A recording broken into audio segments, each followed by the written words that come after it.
Buenas tardes y en primer lugar muchas gracias al Museo Beato Angélico por la cordial acogida que hace de nuestras actividades y a todos ustedes por estar presentes aquí en este acto en que nuestra intención es dar a conocer el libro de poemas Elevación de Ernesto Sena, a quien todos ustedes seguramente conocen. Yo voy a hacer una breve introducción al libro, porque después Ernesto sí los va a introducir auténticamente en su visión de su propia obra. Yo voy a hacer una introducción, primero que nada, tratando de explicar el porqué de esta publicación. El poemario Elevación de Ernesto Sena es el número 2 de una serie que la Fundación Santana empezó a publicar el año pasado, cuyo primer número es un libro de poemas titulado Memorario, de nuestro muy querido y siempre recordado Andrés Alemán. Ese libro también lo presentamos este año en el marco de las actividades de la Universidad Católica de La Plata, en unas jornadas que tuvieron lugar en la Facultad de Humanidades de esta universidad. Y ahora nos toca presentar el número 2 de lo que esperamos sea una serie abundante. La intención que llevamos con esto es cumplir con un aspecto de lo que es el fin y lema de la Fundación, que es hacer presente la fe en la cultura. Esa presencia de la fe en la cultura me parece a mí que sería muy incompleta si no tuviese en cuenta la poesía. Porque la poesía es, en opinión de grandes pensadores, la palabra más originaria. Y, como dijo recién Walter, al hacer la introducción a este acto, la palabra es algo que hoy día está en crisis, como todo lo que es del hombre. En cuanto el hombre está perdido y extraviado, todas las cosas del hombre se extravían con él.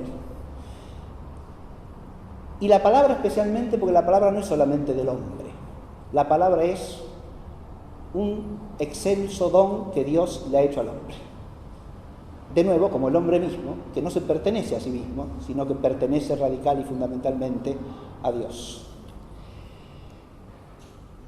Este libro se titula Elevación.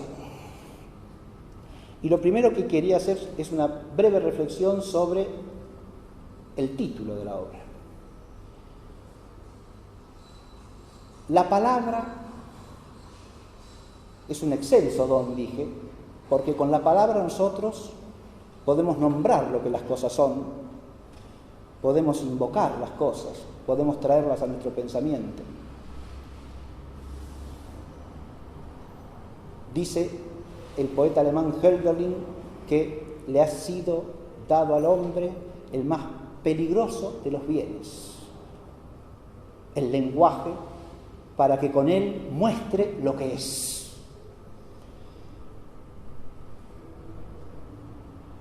Porque el asunto está en qué es lo que muestran nuestras palabras, a dónde apuntan y qué efecto tienen en nuestro espíritu.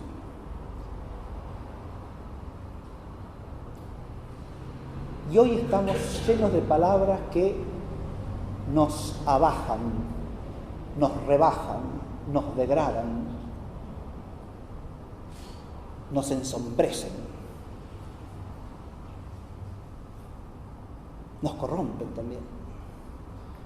Palabras que son acechanzas que nos envuelven y que rodeándonos nos hunden. Pero la palabra no existe para eso. La palabra existe para elevarnos, para lo que dice el título de este libro.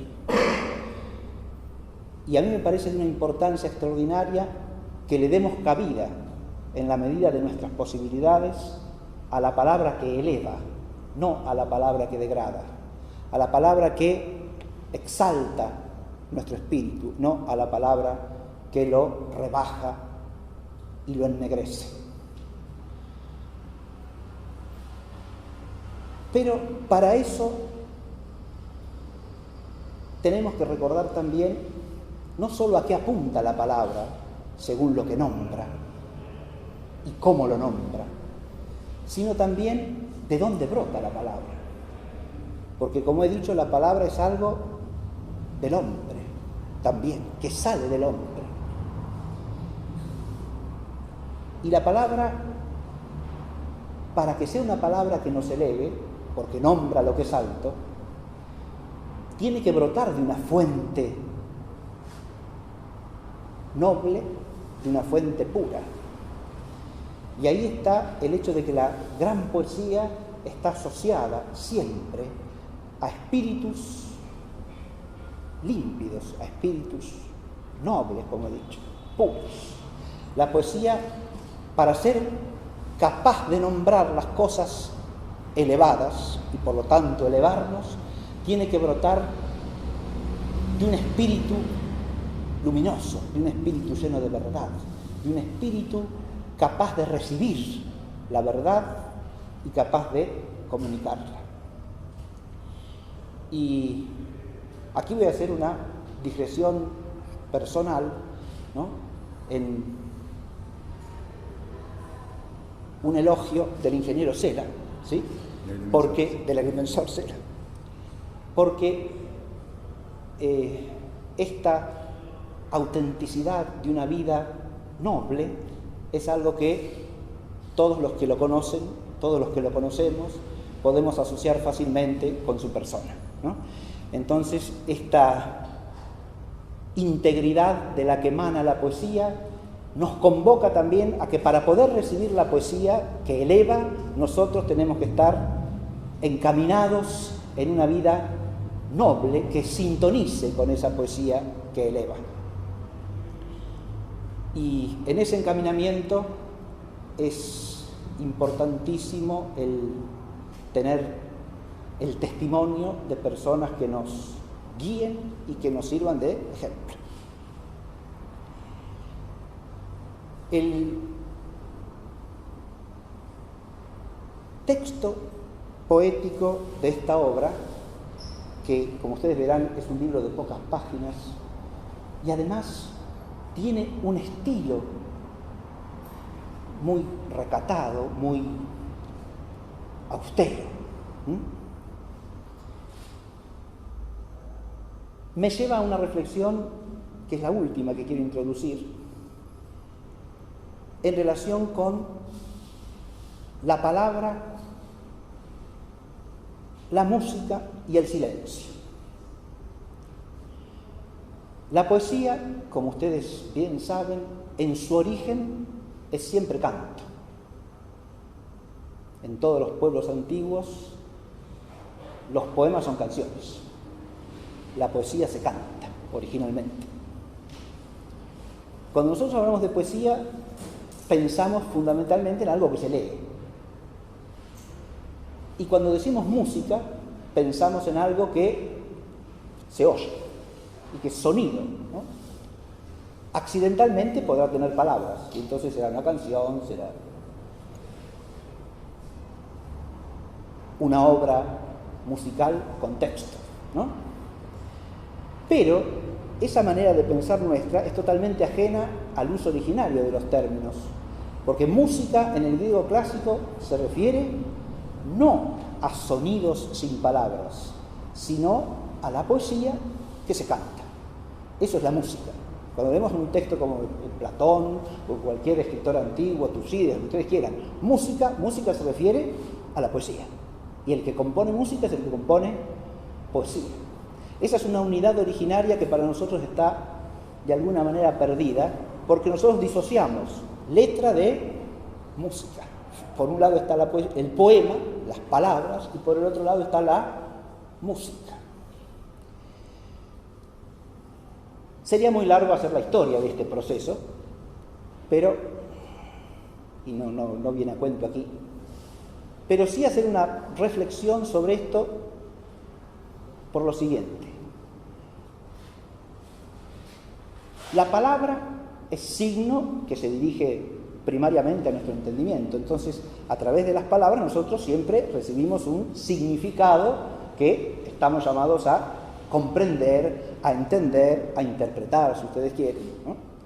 Pero que está explícito en las palabras. está dicho. Hay algo significado que se dirige a nuestra inteligencia. Cuando alguien compone un poema en palabras, está diciendo algo, nos dice algo. Por otro lado tenemos el sonido,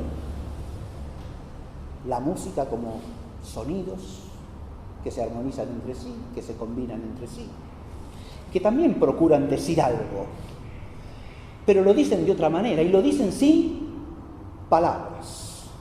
Aquí se abre una dualidad, porque la música sin palabras está expuesta mucho más ampliamente a la interpretación del que la oye. ¿Qué dice la música cuando no dice nada? Pero dice. Todo el que es oidor de música sabe que la música dice muchas cosas, ¿no? Pero la dice sin palabras. Ahí se abre, insisto, una tensión. Esa música que habla sin palabras, ¿qué viene a significar? Viene a significar cierta incapacidad de las palabras para decirlo todo. Hay cosas que no se pueden decir con palabras, ¿no? La palabra humana es finita en su capacidad de expresión. Puede decir hasta cierto punto. Tiene un límite en la capacidad de decir. Este límite que tienen las palabras para significar lo experimenta sobre todo el espíritu humano cuando quiere decir cosas sublimes, cosas que son tan altas que las palabras parece que quedan chicas, que quedan cortas. Y entonces viene otra manera de expresarlas. Ahí viene el sonido puro, que puede procurar expresar aquello que en el lenguaje resulta inefable. Pero con un defecto también. Ese sonido puro que nosotros hombres componemos también es finito y limitado, y también tiene una capacidad limitada. Ese sonido nos remite al significado, a algún significado, y ese significado no se puede explicitar sino en palabras.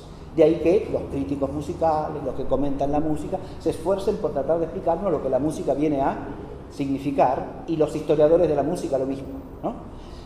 Todo ese esfuerzo es necesario, ¿por qué? Porque la música por sí sola dice, pero dice de modo imperfecto e incompleto.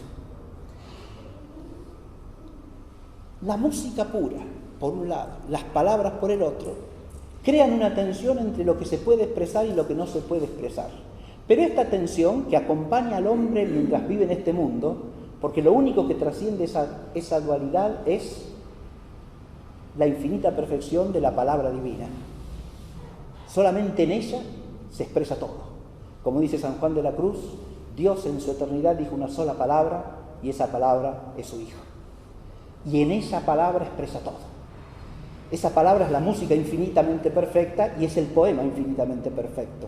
Ahí está contenido todo el sentido de quién es Dios en sí mismo, porque esa palabra es personalmente Dios, y de toda la creación que está pensada en esa palabra. Pero mientras nosotros decimos palabras humanas y componemos sonidos humanos, ni la palabra ni la música son completas y tratan de completarse la una a la otra. Pero esa tensión entre lo que se puede expresar y lo que no se puede expresar también se da al interior de la música y al interior de la poesía. Y acá es donde vuelvo al libro de Ernesto. Porque una poesía como esta, un lenguaje poético, como dije, tan austero, tan preciso, tan profundo, es un lenguaje callado, podemos decir. Es un tipo de palabra poética que no tiene nada de rimbombante, nada de excesivamente expresivo, nada de adorno, por supuesto. Es una palabra silenciosa, es una palabra poética que en sí misma registra esa tensión entre lo que se puede decir y lo que no se puede decir, entre lo que la palabra puede expresar y lo que solamente puede aludir callándolo. Y eso me parece uno de los valores más grandes que tiene la poesía, y sobre todo la poesía lírica cuando es auténtica. Y a mí me parece, de nuevo, que este es el caso de la obra de Ernesto. Dicho esto, los remito a la explicación que va a hacer Ernesto Cela de su obra. Vamos a leer también algún poema y después una vez que hayamos terminado con esto, pueden pasar allá a la sala pequeña, ¿no? Y allí están hay pilas de libros, ustedes pueden tomar, ¿no? Uno para llevárselo, y si quieren colaborar con algo también pueden hacerlo, pero eso es a voluntad totalmente, y si pueden y tienen ganas, ¿sí? Muy bien, los dejo con Ernesto. Muy amable, te agradezco mucho. Debo agradecer esta clase profunda que, como siempre, suele dar Claudio Mariederger. Muy agradecido en los términos con que se recibió a mi persona y con que se refirió a mi humilde obra. Agradezco a la Fundación Santa Ana, que se ocupó y preocupó de que sea editada la edición, y en ello, perdón por el temblor, vuelvo a esto, los nervios de todo hombre en esta circunstancia, donde recibe de la providencia un premio que jamás hubiera dado. Y en este lugar bellísimo y con el afecto de todos ustedes. Gracias, Claudio, por las palabras. Yo voy a ser muy breve. Siervo inútil soy, como el Evangelio dice. Dejo mi obra al amor de ustedes. En esa obra estoy. Y en esa obra con ustedes dialogaré. Yo voy a leer uno de los primeros poemas de Las Palabras, donde justamente está la parte más ríspida, donde la palabra no se usa para elevar. Sí, los restantes poemas que componen las palabras, siguiendo la orientación de lo que enseñó y explicó Claudio hace un momento. Y posteriormente daré una pequeña idea de lo que busqué en cada uno de los cantos que siguen, que también leerá Claudio.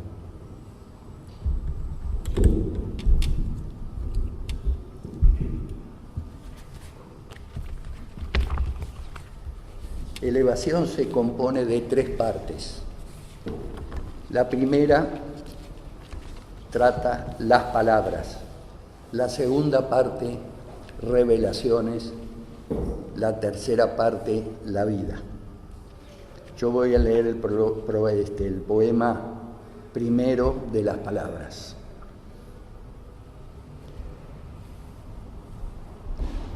Con palabras vaciadas ocultan, disipan, degradan la armonía primigenia.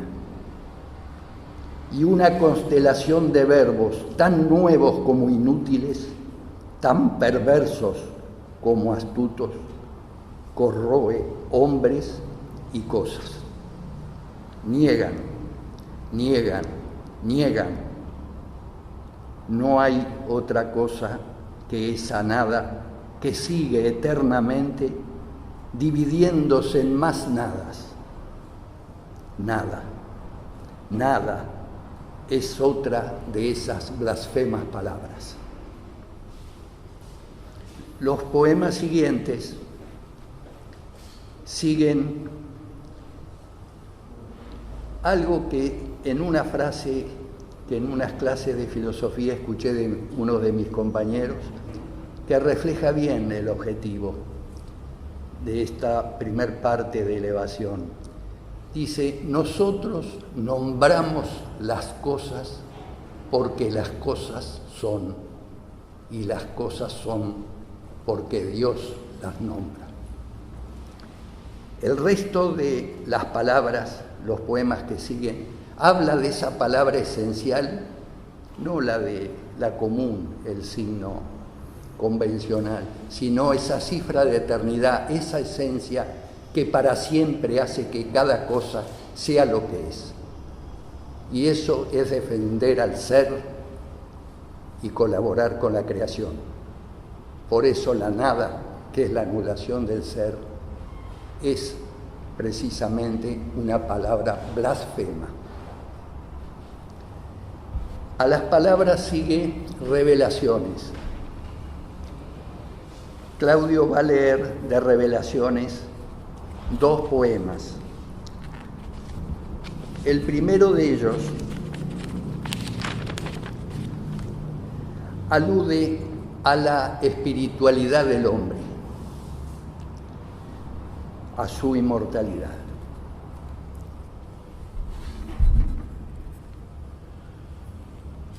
La sangre que corre, la carne que siente, el hueso que sostiene, ¿acaso algo los habita? Nada los abandona, nunca. Te engañan los ojos si ves sus cenizas. Tu memoria se extravía si piensas sus pasados. Creado inmortal, ¿tienes voz? Revela. Una palabra eterna te sostiene y nombra aquello que tú callas cuando solo dices sangre, carne, huesos. El poema sexto de Revelaciones nos lleva a pensar, y más ante tantos amigos que son plásticos o poetas, a esa pregunta que tenemos que hacernos y que está implícita: la razón por qué buscamos siempre algo que permanezca eternamente. Y está dicho con lo que pude expresar y que va a leer ahora Claudio. Tú que hablas con la creación entera, que has hecho con tus manos palabras, palabras como truenos, palabras como canto de aves, milagros que no usan ya nombres, sino ritmos que se unen al latir del hombre. Tú que has engendrado el canto, cauce del universo, que danzas, remedando al viento, gloriando el espacio, tú que has hecho inmortal el instante y llenado con tu finitud lo ilimitado, tú que te sabes mortal, ¿por qué haces obras eternas? Gracias. Y ahora me referiré a 2 poemas que también va a leer excelentemente Claudio, donde en uno de ellos se da el sentido trascendente de la vida humana y en el que subsiguientemente va a leer la absoluta superioridad de la vida sobre el infinito inerte. Sí.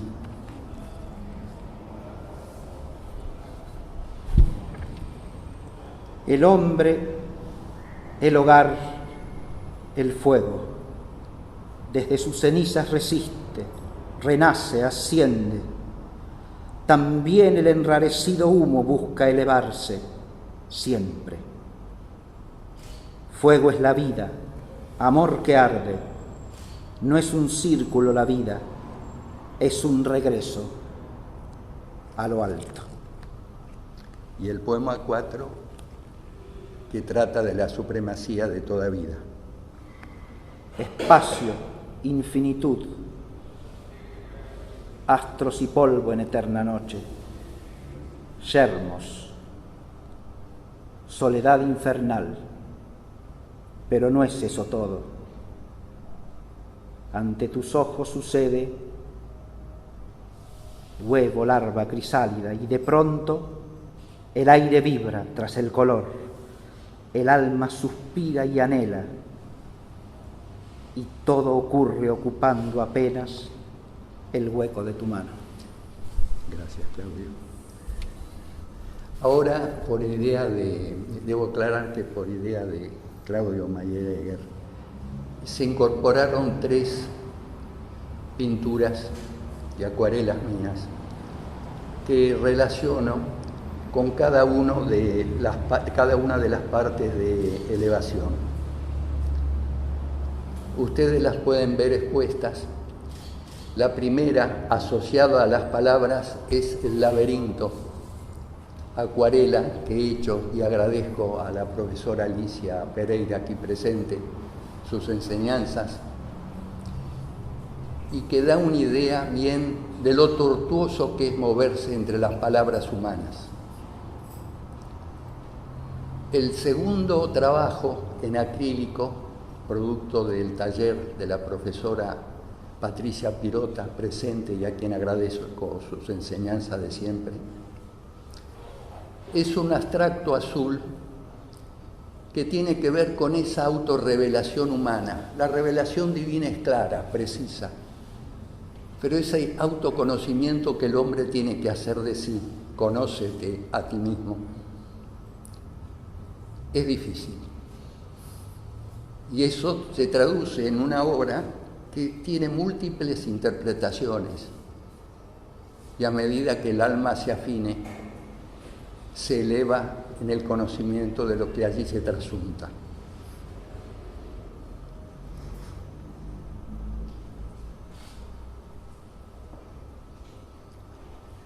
En la vida,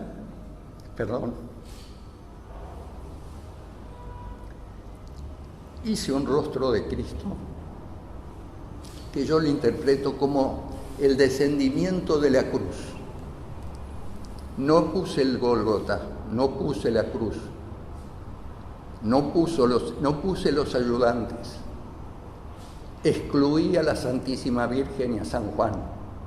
Cristo no tiene cuerpo.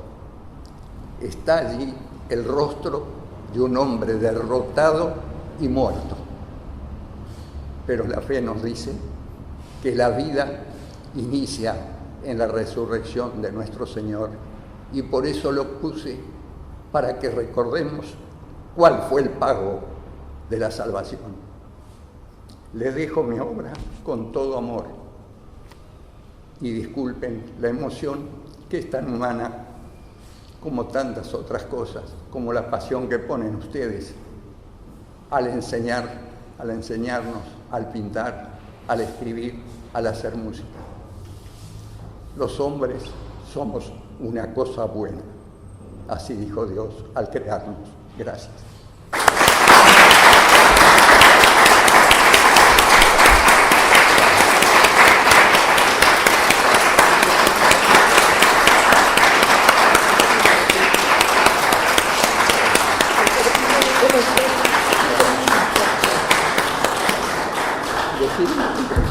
Gracias por todas. Gracias a ustedes. Decirle sí, con una cara. Bueno, agradecemos Sí, cómo no. a todos, principalmente al profesor Suena, Así es. que creo que en esta época tan triste, ¿no?, que el humanismo no existe, tenemos un verdadero humanista. Así que el libro está a nuestra disposición, sí, para seguir las reflexiones y poder disfrutar de la belleza de esas palabras. Así que les pido a todos nuevamente un aplauso.